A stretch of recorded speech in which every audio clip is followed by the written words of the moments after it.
On est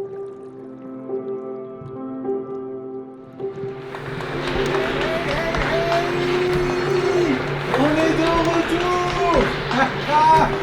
J37. J37. Un jour de plus qu'hier et un de moins que demain. Alors, qui est là? On a eu 3/4 de la brochette. C'est mieux que rien, mais c'est pas complètement satisfaisant. On a un arbitre aujourd'hui. Vous l'entendez? On a un arbitre de foot qui s'est échappé du Parc des Princes. Oui, oui, c'est bon, on sait qu'on a fait des fautes, il n'y a pas de problème. On a tous fauté, c'est pour ça qu'on est confinés. Je crois pas que c'est la casserole de d'habitude, on a une poêle, je crois. Je crois entendre une poêle. Oui, c'est bon, monsieur l'arbitre, j'ai compris. Wouhou! Il y a quelqu'un là-bas qui, je sais pas ce qu'il fait avec son truc là. Ah là là, les gens, c'est marrant, les gens. Merci les voisins, à demain! Chers amis, chères familles, bienvenue pour un nouvel épisode de Pas Confiné. Aujourd'hui, j'ai décidé de vous parler d'espoir, parce que finalement, on ne sait pas combien de temps cette situation va durer. Ce qu'on sait, c'est ce qu'on a perdu, mais on ne sait pas ce qu'on a à gagner. Dans une pareille situation, ce qui est essentiel, c'est de ne pas perdre de vue qu'on ne sait pas grand-chose au final, et que, comme on dit, l'espoir fait vivre. Non, non, l'espoir, c'est la vie. Si on n'avait pas d'espoir de lendemain meilleur, il n'y a qu'à se pendre dès aujourd'hui. Donc... si on accepte que ce qu'on est en train de vivre est absolument juste, malheureusement, c'est la réalité et c'est celle qu'on est en train de vivre et qu'on doit accepter. On ne sait pas grand-chose en fait, on ne sait même pas ce qu'est un atome. On comprend 1% de ce qu'est un atome, enfin les scientifiques, la science, les fameux scientifiques sur qui tout repose aujourd'hui, on comprend une infime partie de ce qu'est cette vie. Donc il faut qu'on accepte que ce fléau qui est en train de nous frapper est quelque chose de potentiellement bénéfique. On n'a pas d'autre choix, il faut le voir ainsi. Pas de raison pour autant de se réjouir de ce qui se passe, ce n'est pas le propos. Il va y avoir beaucoup de drames économiques, il y en a énormément déjà au niveau humain qu'on est en train de subir. Je pense notamment aux personnes âgées dans les EHPAD qui meurent seules. C'est quelque chose de plutôt dramatique qui met un peu la mort dans l'âme. Mais il faut quand même qu'on réalise qu'il y a des lendemains qui seront meilleurs. Ce sont les cycles, c'est la nature. Après l'hiver arrive le printemps, c'est ainsi.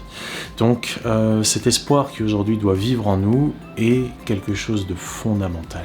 Si on cède au pessimisme, à la négativité, on est malheureusement embarqué dans quelque chose qui est nocif pour nous et qui ne peut absolument pas être bénéfique pour la société.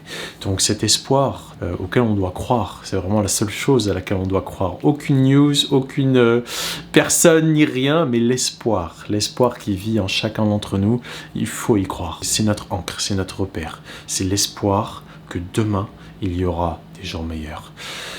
En attendant, beaucoup de victimes, beaucoup de personnes qui vont perdre leur job, qui retomberont peut-être dans une situation économique qui est bien pire que ce qu'ils ont connu jusque-là.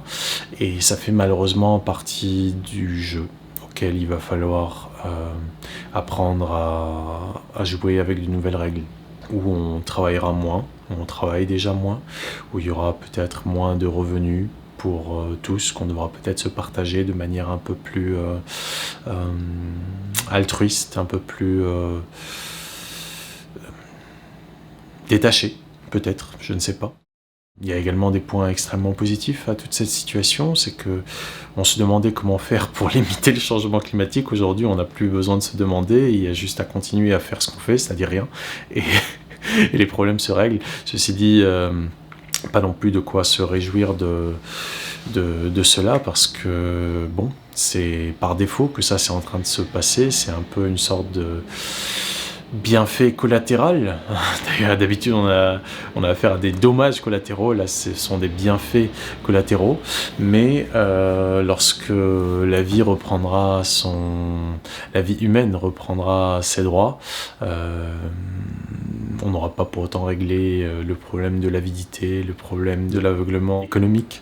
Ce qui est essentiel, c'est que ces changements qui se produisent, qui font que la nature reprend ses droits à l'extérieur, il faudrait que ça se fasse par conscience, pas dans le drame, dans la conscience. Ce qui est plutôt positif aussi, c'est que la plupart des personnes qui reçoivent le traitement d'hydroxychloroquine et azithromycine s'en remettent. C'est quand même ultra remarquable. On a vraiment de magnifiques espoirs dans ce traitement-là. Peut-être il y en aura d'autres, mais en tout cas celui-là déjà c'est une excellente nouvelle. On a peut-être à s'inquiéter des autres impacts du virus sur le système nerveux, peut-être aussi sur le système immunitaire. Oui, c'est vrai, ce sont des choses nouvelles qui nous tombent dessus, qui semblent sorties de nulle part, comme si on était dans un cauchemar quelque part, mais il faut garder l'espoir, c'est essentiel. Ne pas céder à la panique, au contraire. Voir cette situation comme étant une opportunité de faire les choses différemment. On y laisse des vies, on y laisse des opportunités, entre guillemets, mais l'espoir doit primer, la vie, la foi dans la vie comme étant la valeur primordiale à tout ça doit primer au-delà de tout ce qui est perdu. Parce que la vie continue, peu importe ce qui se passe, la vie continue. Même les personnes qui meurent, malheureusement, la vie continue pour elles. Les Grecs de l'Antiquité parlaient de 5 morts. La première, c'est la dernière fois qu'on a un rapport sexuel. La deuxième mort, c'est la dernière fois qu'on se dispute. La troisième mort, c'est celle du corps physique. La quatrième mort, c'est lorsque le corps se décompose. Et la cinquième mort, qui est certainement la mort ultime, c'est la dernière fois que quelqu'un prononce notre nom.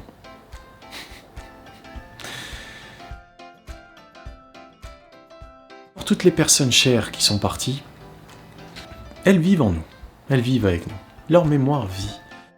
Ce drame, cet immense drame qui nous a frappés en plein cœur de nos croyances, de notre présomption, ce sentiment tout-puissant qu'on avait d'être en sécurité, surtout dans les pays riches. Utilisons ce drame pour grandir, vraiment, en ayant cette conviction que il y a la possibilité de lendemain meilleur, et que si on utilise cette expérience comme une opportunité de tirer des leçons, on a absolument 100% de raison de garder l'espoir. Mais vraiment, l'espoir. L'espoir doit vraiment devenir notre valeur refuge. La vie est la valeur première, la valeur reine, mais l'espoir doit être notre valeur refuge. Ça va aller, ça va vraiment aller. Et les gens qui se battent dehors pour faire en sorte de contenir cette pandémie et de sauver des vies, vraiment, s'ils n'avaient pas d'espoir, ils ne le feraient pas.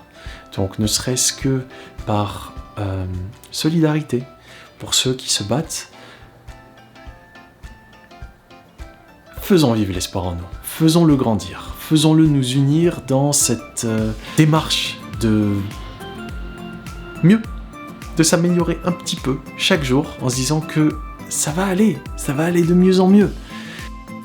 Chers amis, chères familles, j'espère que l'espoir vit en vous, que votre cœur est rempli chaque jour un petit peu plus d'espoir, de vie, de joie, parce que c'est là que se situe notre intérêt et c'est là que se situe notre force aussi.